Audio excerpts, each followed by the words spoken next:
ইরানের সাম্প্রতিক বিক্ষোভে নিহত ব্যক্তিদের স্মরণে শিক্ষার্থীদের শোক র্যালিতে আবারও সরকার বিরোধী স্লোগান উঠেছে। ধর্মীয় নেতৃত্বের বিরুদ্ধে আন্দোলনকারী ও সরকার সমর্থকরা পাল্টাপাল্টি অবস্থান নেয়।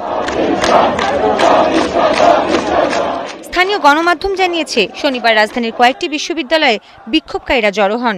এমন এক সময়ে এসব বিক্ষোভ হচ্ছে যখন যুক্তরাষ্ট্রের সঙ্গে পরমাণু চুক্তি করা নিয়ে ইরানের ওপর চাপ বাড়ছে।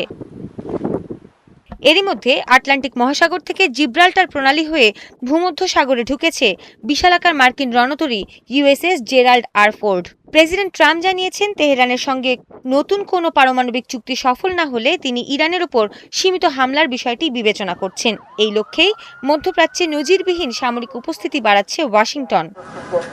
একই দিন ইরানের প্রেসিডেন্ট মাসুদ পেজেশকিয়ান হুঁশিয়ারি দিয়ে বলেছেন, ওয়াশিংটনের কূটনৈতিক চাপ আর সামরিক তৎপরতার কাছে মাথা নত করবে না তেহরান। আমরা এসব কোনো বাধার সামনে মাথা নত করব না। বিশ্বশক্তিগুলো কাপুরুষতার সঙ্গে আমাদের মাথা নত করাতে একত্রিত হচ্ছে। যেমন আপনারা বাধার সামনে মাথা নত করেননি, তেমনি আমরাও এই সমস্যাগুলোর সামনে মাথা নত করব না। এর আগে ইরানের পররাষ্ট্রমন্ত্রী আব্বাস আরাকচি বলেন, যুক্তরাষ্ট্রের সঙ্গে একটি সম্ভাব্য চুক্তির খসড়া প্রস্তাব কয়েকদিনের মধ্যেই তৈরি হবে।